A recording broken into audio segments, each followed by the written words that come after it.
Men, they were a mystery to me when I was growing up. Growing up with my mom and my grandma, there was never a man in the house ever, really.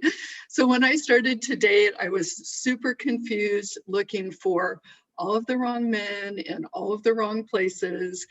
And I was certainly in need of an expert like Shayna to help me understand what men were looking for. So let me tell you about her in just a moment. Um, I am thrilled to introduce Shayna, my good friend. For more than 20 years, she's been coaching men, over 1,000, as a matter of fact. She's helped leaders, CEOs, and people with big visions find love, rekindle the lost spark, lead more powerfully, and become more personally inspired and fulfilled. She has a master's degree in psychology and decades of training in man-woman dynamics. So she acts as a translator between men and women. Translator between men and women. How cool is that? I certainly needed that. She is the host of a podcast for men called Man Alive, and recently published a book, which we'll be talking about, called Pleasure and Power.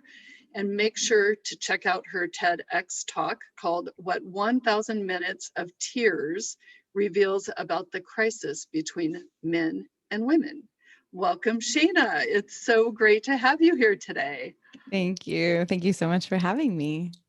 Well, tell us, I was looking at your LinkedIn bio, Shayna, and it looks like there's this whole laundry list of your jobs all related to men. Tell us more. Yeah, I think if I remember correctly, I don't remember exactly what's on there, but it was like, men, if you're struggling with this, right? This is what I do. And so often men come to me when they're struggling in their relationships, and sometimes it has to do with leadership as well. I think there's a really beautiful overlap between love and leadership, but oftentimes it's men who are either struggling in a relationship or they're not in a relationship and they want to be in one.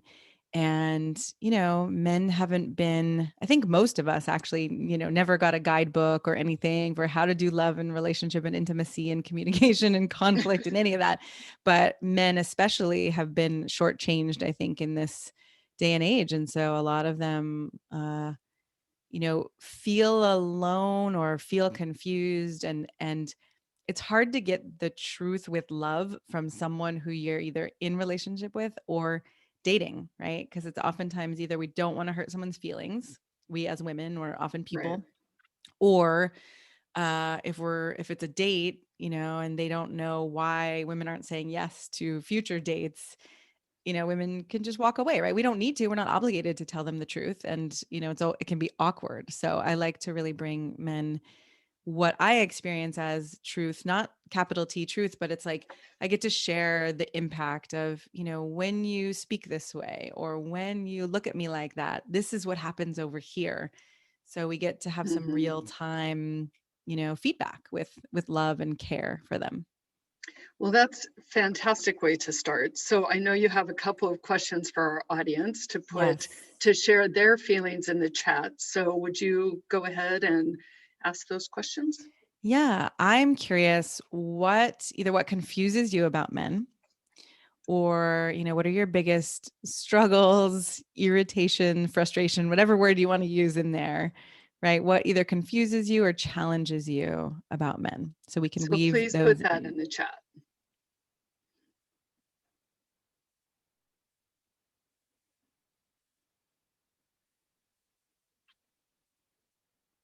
Why can't they see the obvious? The I love that. obvious.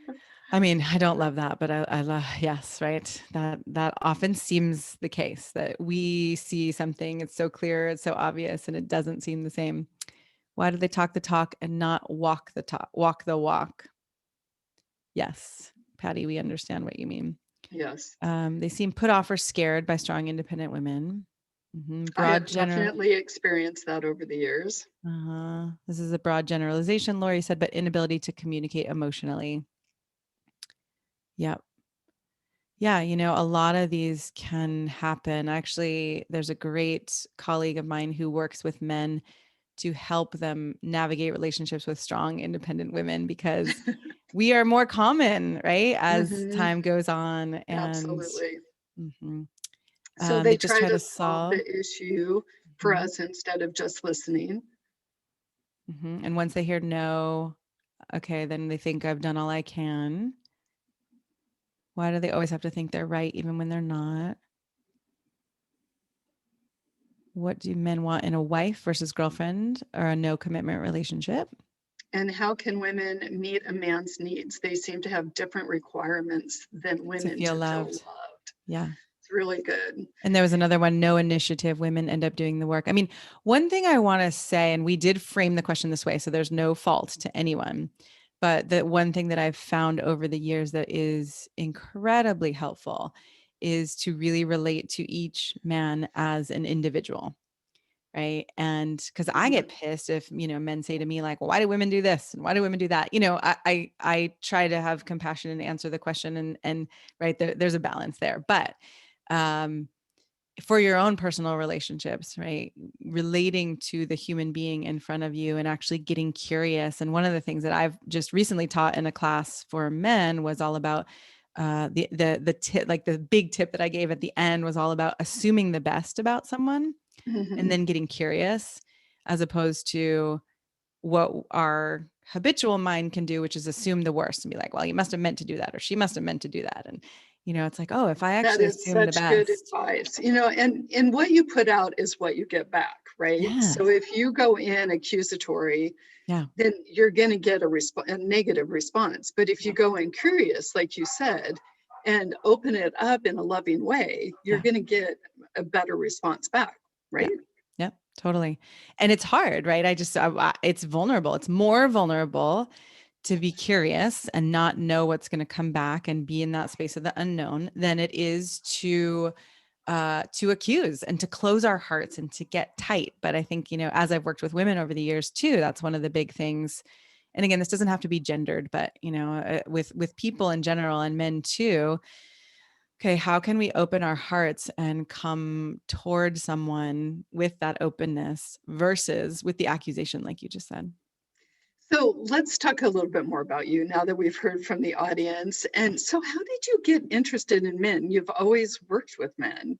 And I Yeah, mean, what was the nexus point for you to for say, me. I'm going to work for men Yeah, or with men? with men. So I was in grad school doing a master's in psychology, and I was part of an intentional community. This was back in my 20s, and I always laugh because we were naive in some ways, but it was beautiful, right? It was like we decided that we were going to actually play this game where we were being honest with each other, and we were admitting like jealousy and attraction and irritation and all those things, and we were going to actually stay connected and see if we could clean up our messes and not just run away. And two of Interesting. the yeah, two of the men who were part of that community were so impacted by this, and they felt so much, they had a lot of confusion around women before this, and they felt so much freer and more empowered and more at choice, and women started responding to them differently. And so they started this course called the Authentic Man Program.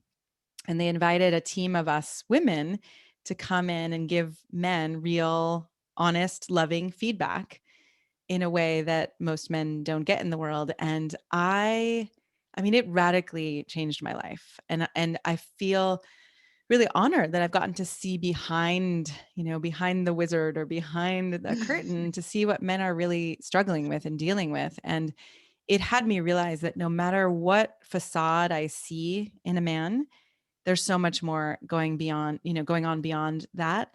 And that if I relate to a man in that front, or like if I relate to that deeper place in him rather than what's on the surface, then it gets real, then it gets intimate, and then it gets honest, and men show up very differently as I do that versus, if I were to just kind of take what's on the surface. Right. So, how has this work impacted your life? Yeah. You specifically, Shana James. Yeah, well, I wasn't again, we talked about this and I wasn't sure what I was going to say, but the first thing that comes up as you ask that is I'm moving out of the state I live in next week with my child and my ex-husband. we are together as together separately, moving our family out of the state. And so, one of the ways it's actually impacted is that I have a relationship with my ex-husband that is peaceful and loving, and where we both get to take care of our kid and support each other. I also think about my current partner who, it's a deep, we have a spiritual practice in common, and we are both committed to, how would I say, we're committed to being vulnerable with each other, and, not bringing, or if we do bring our habitual patterns or our young wounded ones, we're really committed to cleaning it up and to being, to getting, to using our relationship to grow and to love, and not getting stuck in those, whatever we call them, hijacked, triggered young places where love and intimacy doesn't really get to blossom. And I think it's also impacted my relationship with my kid. Again, just having this compassion where I look deeper than what's being expressed. And then I try to do my own work to actually not react or bring, my young parts. So I think everywhere in my life, it's really deepened my capacity for compassion and for conscious relationship. Thank you for sharing. I think it's always so important to ask about the depth at which your work has impacted you directly, because how can it not? And, whether you're working with men or women, these are all tools that can help you in any relationship, whether it's your son, whether it's your Yeah. partner, whether it's somebody you work with. Yeah. And I want to be really clear in the conversation that we're having today. It's not just about a relationship necessarily with a loved one or a partner, but it could be your relationship at work with a man Definitely. as well. Definitely. So, if you can kind of look at it from that lens, I think it's really important to take away from Shayna that there's so much opportunity for growth in any relationship that we have. Yeah. So with that, let's get down to talking about men. So you've coached more than 1,000 men, Shayna. That's crazy. That's Yeah. a crazy number, right? So what's the number one thing you think we as women need to know? I think it's important to know that men are trying. I was just reading, someone said, okay, most men don't take responsibility to make decisions, but still do not respect women. It's a tricky one, right? Because I don't want to make anyone wrong. We have the experiences we have. We have seen who we've seen. We've seen men do certain things that are disrespectful and that are not taking responsibility. And again, if I go back to what I said in the beginning, right, it's important to actually see each man as an individual rather than holding him to, here's what all men in the world have done, and so now I'm going to blame you for it because he's going to feel attacked in that way. But the thing that I really see is that men are trying. Now, the men who come to me often say, how come I'm the only one doing the work and my partner is not doing the work, right? So just to know that it happens on both sides, where we both look out of these lenses or these eyes and we see, how come they're not doing the work? And I say to them, it's not that I don't support women to do the work also, but we eat, the only person we have control over, really is ourselves. So what I've seen is that men are really trying, and I guess I would combine that with that they're not really taught often to be relational, to be emotional, and in fact, they're often shamed. I mean, I think that's pretty clear to most of us that men get shamed for, being a pussy, being a wimp, like all these derogatory words, even though pussy is a beautiful word and it's a great word for women, right? It gets taken by our cultural norm and used against men. And so when that's the case, my TEDx talk, it's what 1,000 men's tears reveal about the crisis between men and women. What I talk about in there is that not only are men learning to be more vulnerable, but as women, we also have to learn to welcome that vulnerability. And it can be really uncomfortable, right? Because we can often think, well, he was my rock and I don't want to see him breaking down, or I don't want to see him crying. But the thing I've really found is, unless we actually make some room for that, we end up with these disconnected, disrespectful, checked out men. So if Mhm. you want a man to be close to you and intimate with you and loving with you and cherish you, we have to start making space for some more of that vulnerability, even though it's scary for us to hear and see. So Sarah said, I think both men and women are always doing the best they can with the tools that they have. Yeah. Yeah. And we're going to be talking about that a little bit more, is that, women grew up with certain tools that Yeah. men don't have, and vice versa, Hmm. literally, right? Hmm. So what's been the most surprising thing that you've learned, Shayna? The most surprising thing that I've learned about men, I Mm-hmm. think that they hurt a lot.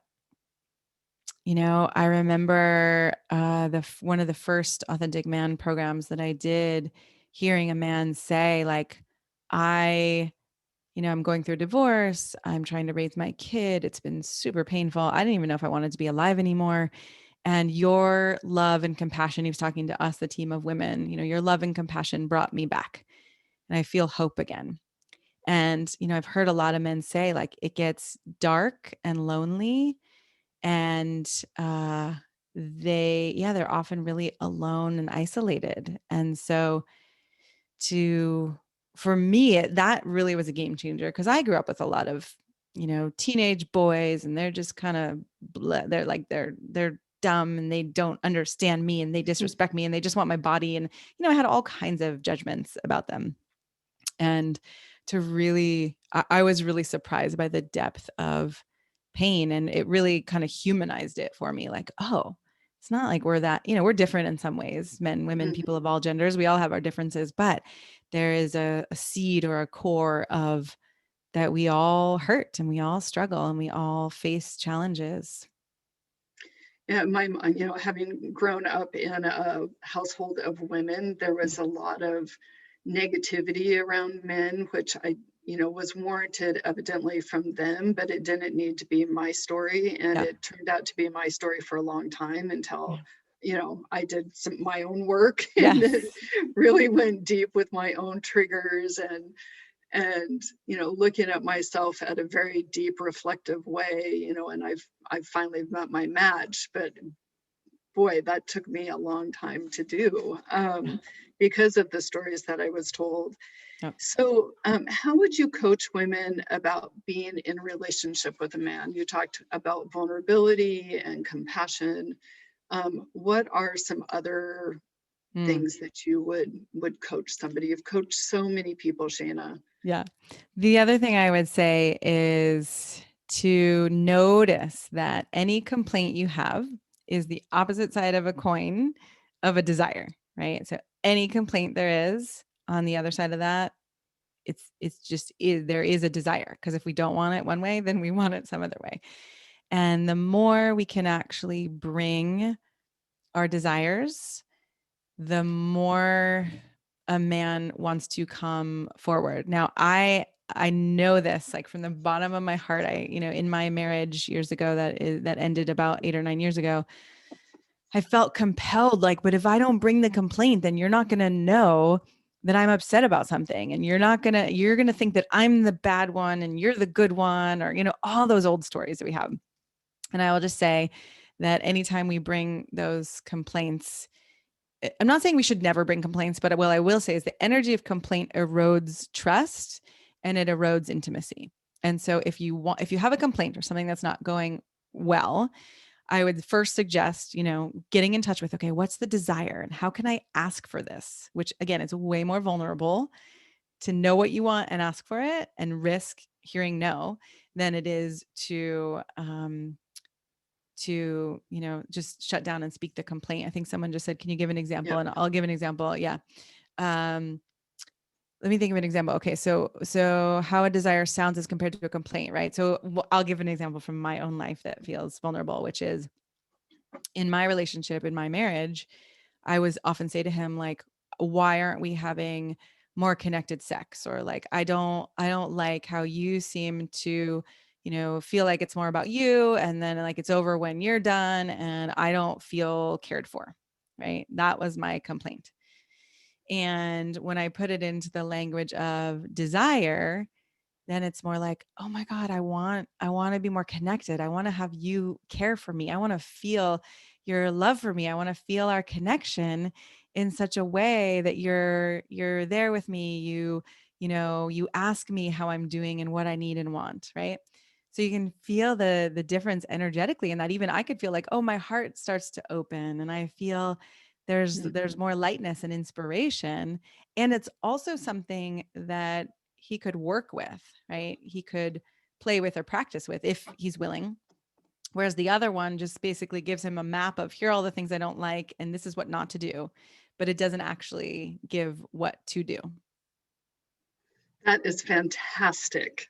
Fantastic differentiation. And I hope, Patty, that you got that because, it's like the other one was kind of negative, nagging type of approach versus Disappointment. a disappointment. Like, I'm Yeah. so disappointed in you. And Yeah. if you are in a relationship with anyone, man Yeah. or woman, and you say that or feel or he feels that sense of disappointment, like I know my guy, he just it hurts him. It's like you're disappointed in me as Yes. opposed to like this is what I want for us and this is like I'm bringing Mhm. you in like I want that connected heartfelt Yeah. connection with you. Like wow, what Yeah. a And talk about difference. surprise. I've been surprised at how deeply that kind of disappointment or, upset or frustration can kind of, I don't want to say crush because that's maybe a little strong, but it really goes to their hearts. And then oftentimes they either don't show it because they're like, okay, it's too much, or they make themselves wrong and go down the downward spiral. And then they're like, I got to get out of here. Or they might attack back or, speak the disappointments they have because it's too vulnerable to really sit with that. So I think, again, whatever gender it is, we Mhm. often can either, if someone brings a complaint, we often either complain back or we just shut down or we get pissed off and resentful and walk away. And so if we're really wanting to create intimacy, going to those deeper layers of being vulnerable is really what creates that. So one of the things that has been really important in our relationship with Jordan and myself Yeah. is that we don't let things fester. Mm-hmm. And I was wondering if you could talk a bit about that. It's like if something's bothering you to be really vulnerable and talk about it versus having it build up and then there's some type of an explosion. Can you talk a little bit about that, Shayna? Yeah, well, I love that you're doing that in your relationship and not letting things fester. And I have good girl tendencies, so I've been a festerer, whatever you want to call it, I one who love that festers. word. Yeah. And what I know is that, if there's something that really I'm struggling with or something I'm uncomfortable with or disappointed with, that I need to talk about it, in some way, shape, Mhm. or form. And to have whether it's a weekly or monthly kind of clearing session, or whether it's and it's still vulnerable for me every time I put it out there, like, hey, there's something I've been thinking and I'd love to talk to you about it. And I feel a little scared, but would you be willing to sit down and have a conversation with me? Because, I'm struggling with it and I want to be closer to you, right? There's a way to bring that sense of I want to be closer to you rather than I want to shame you, I want to blame you, and I want to attack you, right? So if we're coming from that place of I really want to create more connection and we set that context, and we can also out ourselves and say this feels vulnerable, but I know that if I don't say this, a week from now, a month from now, a year from now, I'm gonna regurgitate it back in a less pretty way. Yeah, and that never works very well, right? No. So what are some key tips that you would give to understanding men that Yeah. we discussed and that are really Yeah. key points? I mean, I think we've been talking about a lot of them, right? The fact that men Right. are vulnerable and allowing for their vulnerability, and that if they seem on the surface like they're checked out or something, or they're disconnected or distant, you know, if you want to, how would I say this? Again, everybody's responsible for themselves, but if you want to actually check out, oh, how could my way of being or how could what I'm doing have an impact, be impacting this man, right? Check to see, oh, am I nagging? Am I forcing? Am I bitching? Am I complaining? Like, am I doing these things? Because if so, he's going to start to pull away. I watched my dad he feels like more of a ghost of himself. And I watched my mom be really angry and upset with him a lot. And so I learned over the years, like, oh, if a man is going away, there's something that he doesn't want to feel, there's something that's painful. And if he Mm-hmm. doesn't feel empowered to have that conversation or have that dialogue or negotiation or work through things, then he's probably more likely to either leave or to explode back, right? So again, remember that whether he's checking out or blaming or attacking, there is a vulnerable part in there, and it may not work to just try to reach that yourself. That is what coaches and therapists are for, and men's circles and women's circles or people circles, or Mm-hmm. to actually have some support can be helpful in that too. And you say men are trying. So talk to us about that. Yeah, they're trying. I see men who are trying. And again, some men, the men who are the ones who come to me are really trying really hard. And I think it's important to remember and to not group, again, all men are, no men try, all men are objective. Like, the men I actually work with are such deep, sensitive souls. And I would guess, or, I would say from my sense of the world, that there are fewer of them than men who are more like, a little more gruff and sporty and just, playing in the world that way. But they do exist. And the more we as women, if we're heterosexual, right, open our hearts and get vulnerable and bring our desires and longings in a vulnerable way, the more those men actually really start to show up in our world versus the men who don't understand us and don't relate to us in that way. Again, what you put out is what you get back. I Mhm. really believe in that. And so you have a second round of questions that you would like to ask. Yeah. So that one we had talked about was, what do you most want to know about men? So And go ahead again, and put that in the chat. yeah, some of this we're covering. I'm going to look at the chat too. Someone said, when I try to reframe my comments, I am fighting the presumed response based on history. I mean, that's really important, right? How many of us, most of us, myself included, we take what happens in the past and we think, oh, that's going to be the future. I know what this person's going to say. I know how this person's going to respond. So, one of the things I would say to remember, I was just talking about this on a podcast for men today, is to remember that if you shift yourself, right, if you shift something in the dynamic, then the dynamic has to change. It can't actually stay the same.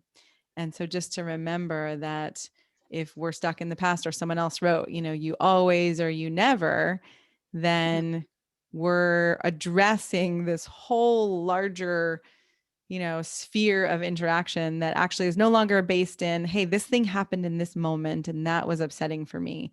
And for most of us as humans, that's something we could actually relate with and work with. Whereas the whole sphere of you never, you always, right? It's usually a sign that we're in our child parts, our young parts, because things seem always and never those ways.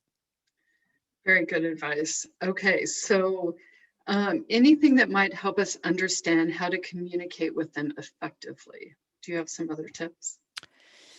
Yes. So communicating more effectively. Okay. So one again I gave was context, right? Setting context of, I just want you to know, I want you to know why I want to have this conversation. So oftentimes, and I tell this to men too, if we go into a conversation without context and we're just like, I want to talk about our sex life, I'm not going to say why. I just want to. I don't know why I'm talking about sex a lot, but so maybe It's a it's more large part of a intimacy. relationship. Yeah, it's a large part of a relationship, but maybe it's like, oh, I want to talk about, the fact that I want you to understand me more. Uh, if we don't say, oh, because I want to be closer to you, or because I'm trying to understand this dynamic and what's happening between the two of us, when someone brings something to me and doesn't say why, I assume the worst. And I assume that I'm not doing a good job, or they don't love me, or I'm not beautiful anymore, or like I'm failing somehow. I have a very strong inner critic. And so again, I would say bring the context, bring the why, bring the desire is the first one. Um, I would also say, for communicating effectively, to really slow it down and try to notice if what's about to come out of your mouth seems like it's going to further or forward intimacy, or whether it's going to stunt intimacy. And to That's a good become, one. yeah, to have more choice, right? To, even if we're really upset. I was talking about this today too, where I have this weird thing that I created somehow called riding the dragon, where if we start to feel like we're gonna spew fire, and this is from my personal experience, right? Like I'm like, I'm gonna explode. I started to imagine myself like pulling back the reins, on this dragon inside of me. And one time I remember I was sitting with a man who we were talking about, it was a new relationship, and we were like, okay, what would it be like to be together, to live together? And he said something like, well, if we were together, I wouldn't be available in the morning times when you were with your kid, because that's when I do my writing and my meditation and all those things. And I was like, okay, first of all, I love that you do that. Second of all, I want to kill you, because that's the hardest time. And you're just going to like abandon me. And, I'm going to be alone in those times. You got to be fucking kidding me. So I just closed my eyes and I was like, I'm just going to breathe. I said this out loud too. I was like, I'm going to breathe.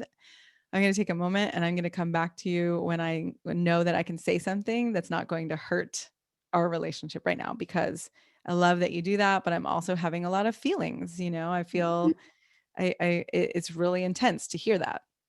And so I think if we can give ourselves permission also to, yes, like you said, Joni, not avoid and not let things fester, Yeah.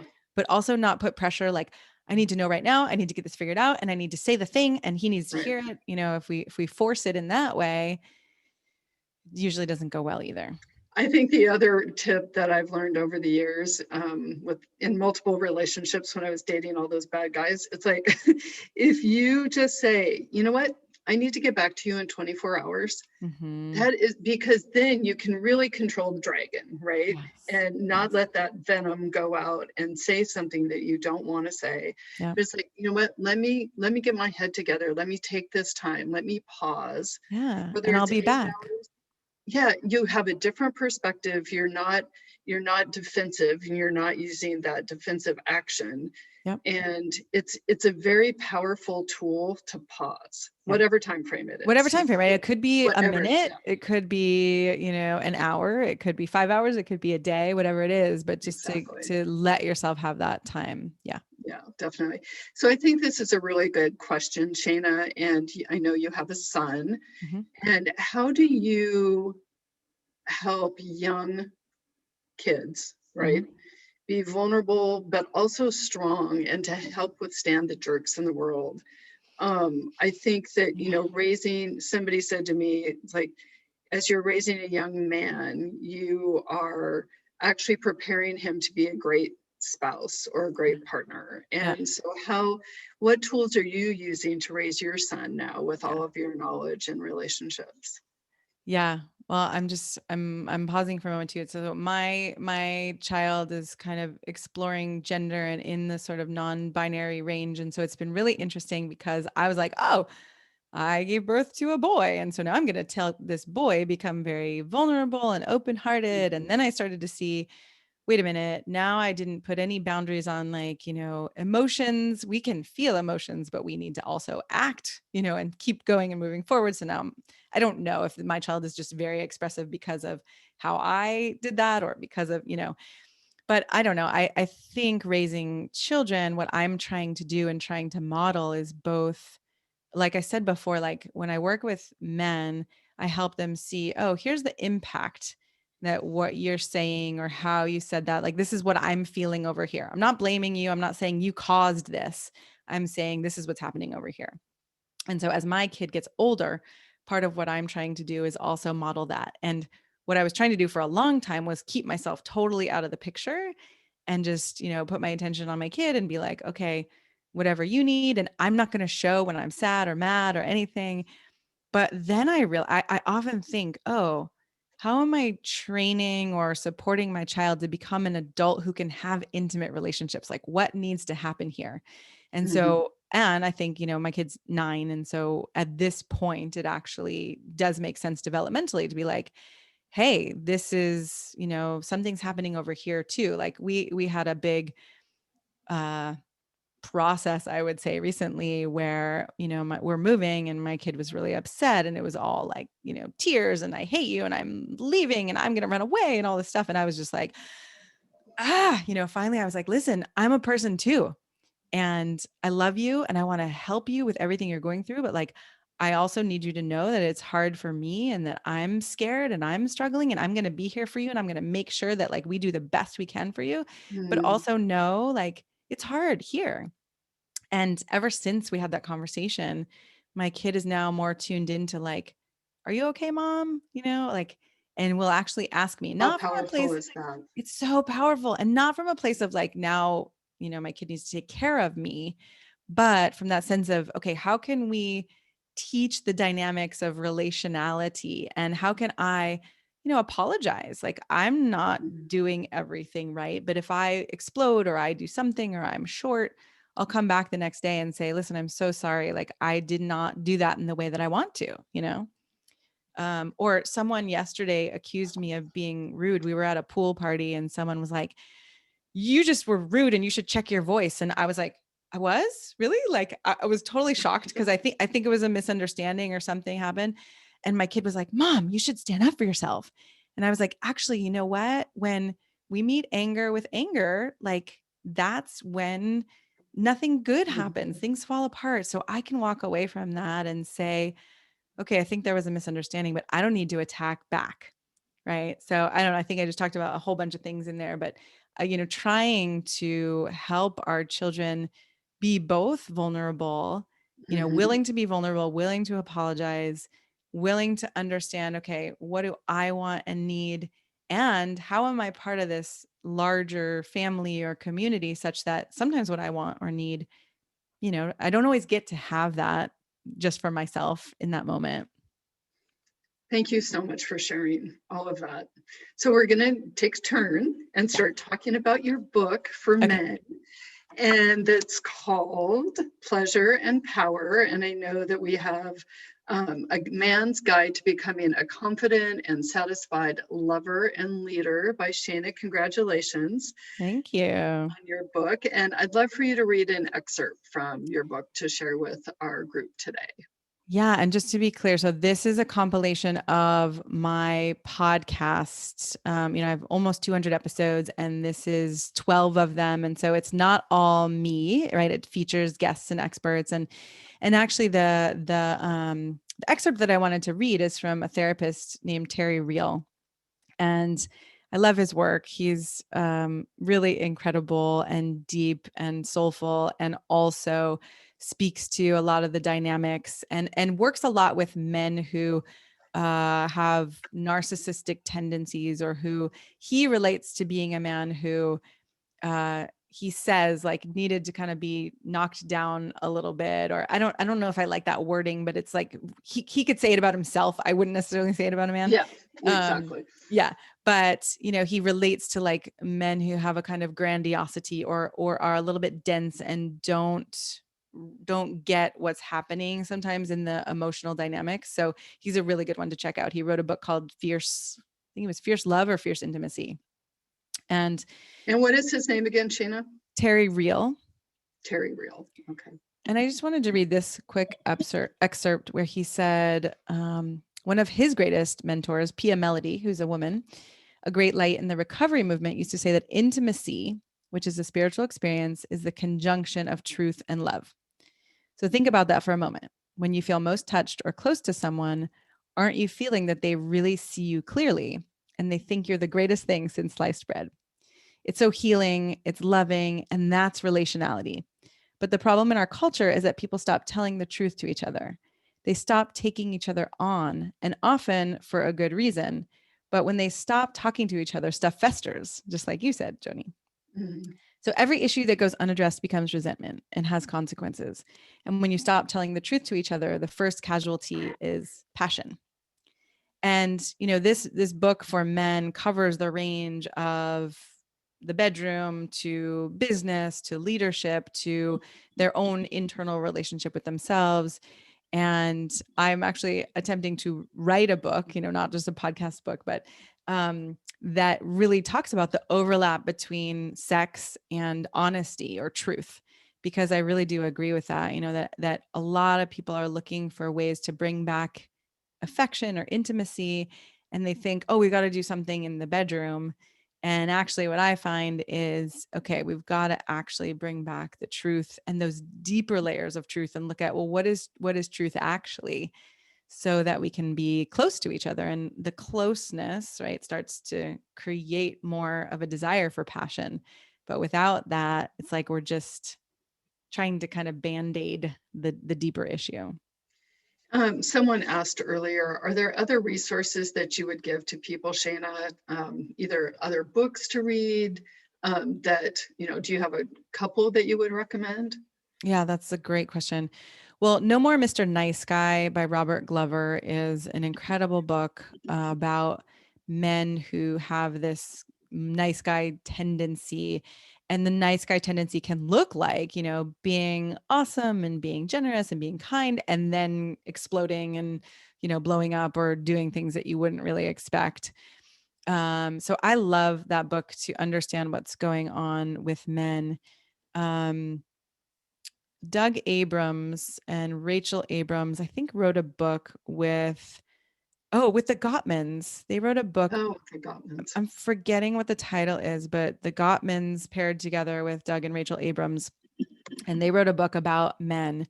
So that would be another good one. And then, you can start to look up. There are some great, like the Mankind Project is a really great organization that works with men. A Call to Men is a great organization that actually works with men, and one of their intentions or commitments is to actually support women to be treated well, through working with men. So those are some good resources and organizations you can check out, and books, and I'm happy to look for more too.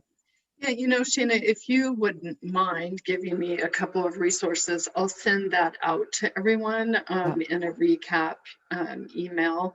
Also, this will be on our YouTube channel afterwards if you want to share with the man in your life. Wouldn't it be a bad idea to, watch this together and then have a conversation about it? So I would Yes. highly recommend that as well. Yeah, that's what I love too. With a lot of my podcasts, people listen, people in couples, you can listen together and then have a dialogue about it. It gives you that, what do you call it? Like grist for the mill, right? So that you can have that conversation instead of like, oh, I don't know where to start. How do we, start being closer to each other?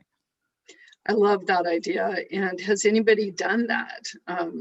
Has anybody been able to, get your partner and like read a book together? I mean, it's such a fulfilling experience to like read a chapter at a time and share your thoughts, and then go to the next chapter and do it again, because there's so much to discuss and so much opportunity to become closer.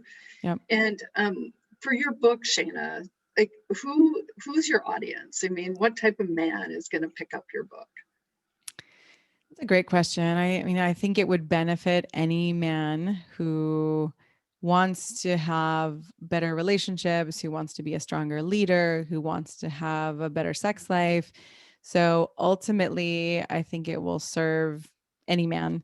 And again, beyond men, there's a lot of information in there around relationships, like that piece that I just read from Terry Real. It's not gendered, it's not just for men.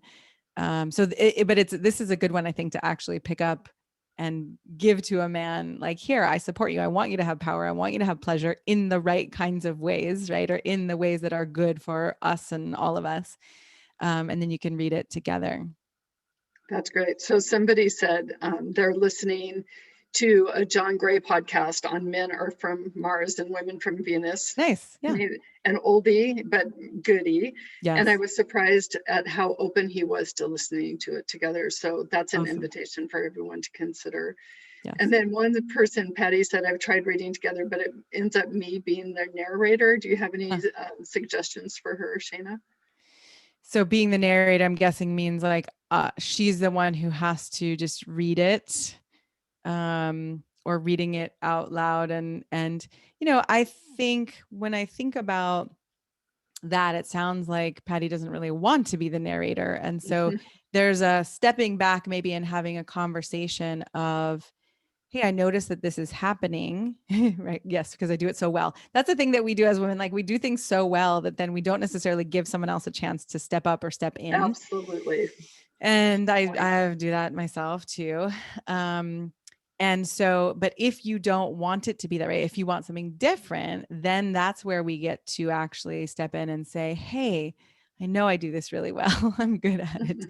And you know what I would love? Like, I would love for you to read, this chapter to me, or I would love if I'm going to read this, then you're somehow going, you're going to then be the first one to answer the questions that we're asking each other or something like that. Right. So this is where, again, okay, we have to get clear about our desires and how we want it to go and then bring them. Again, I know it's vulnerable and I avoid this sometimes too, but bringing them in the form of requests.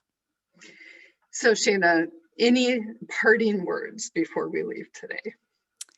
Any parting words? Well, I was just thinking about a woman who I've worked with in the past, and this could be a compilation of many women where like relationship wasn't going well, and she didn't feel like she was getting the affection or the cherishing and the sex life that she wanted. And when we really got into it, and I said, well, what happens in the moment where something, you're touched in a way that you don't like, what do you say? And she said, I don't say anything. And I was like, okay. Oh, Oh, right. It's like, painful. and I know that place in myself. I know that if, someone touches me in a certain way, it's hard. I feel scared of offending someone. I feel scared of hurting their feelings, but I just want to encourage the speaking that truth, bringing that vulnerable desire. Actually, you could even say, like, I don't want to hurt your feelings, or I don't want you to feel bad. And will you try it this way? Or can we try this experiment? Someone said to me the other day, Shayna, I love how you just try experiments. Like I'm moving to a different state and I was like, I'm going to experiment with living somewhere else for a year and we're going to see how it goes. It's a big experiment. But even little experiments of like, hey, would you try hugging me this way? Like, as we're hugging right now, could we try something? Will you try just holding me more tightly? Or, and then I think as women, we have to, I don't know if we have to, I think it's kind of relaxing into, I know for me, it can be frustrating if something doesn't happen the way I want it to. And then it's like, well, I don't want to ask again. And I don't want to ask again. And every time I ask, I feel kind of worse about it. But just getting that place, okay, it's okay to keep asking. And it's okay to keep wanting more. And it's okay to keep bringing that. And for those who bring it in the more like bitchy or, pissed off way, to see how much you can bring your open-hearted request. Open-hearted request. I love that so much. And it is such a difference when you come at it from an open heart than anger, as we've talked about so much during our conversation today. And I love being able to say that, if you don't get it the first time, try again. Yes. And there's no harm in just saying, hey, and I want let's try it this way. What do you Yeah. think? And do you have an idea? Like open it up maybe as well and just say, what's your idea for doing things, in a I like different that. way? I like And that. but anyway, I just want to thank you so much, Shayna. Tell us where we can get your book. Yeah, the book is on Amazon. If you type in Power and Pleasure Shana James, it will should show up. I think you said you couldn't find it this morning, but it's shown up for me. So I'll check on Okay. it to make sure. But eventually, by the time you look, it should be there. Okay, good. And then also tell us about where you can listen to your podcast Podcast. Yeah. for those that want to encourage their men to hop on. Yes. So the podcast is called Man Alive. So, often people listen to Apple Podcasts or wherever you listen to your podcasts, you can look for Man Alive. And then my website is also shanajamescoaching.com. And if you look on the podcast tab, you can look through all of the podcasts and you just, pick out even one or a couple that you might want to listen to with your partner and, pass them on, suggest them. Or I like that, again, the open-hearted request. Like, would you be willing to listen to this with me? I think it could be really awesome to hear what these people are talking about. And I'd love to do it with you. Shayna, thank you so much for joining us today. I learned so much. I hope you did too. Go get her book for your man and read it together. Mm. And, enjoy your time with any man in your life and any other relationship, and just be open to that honest, open, vulnerable communication. So thank you for Mhm. joining us. I'd love to share a few more things coming up with Rebel 11. Shayna, thank you so much. Mhm.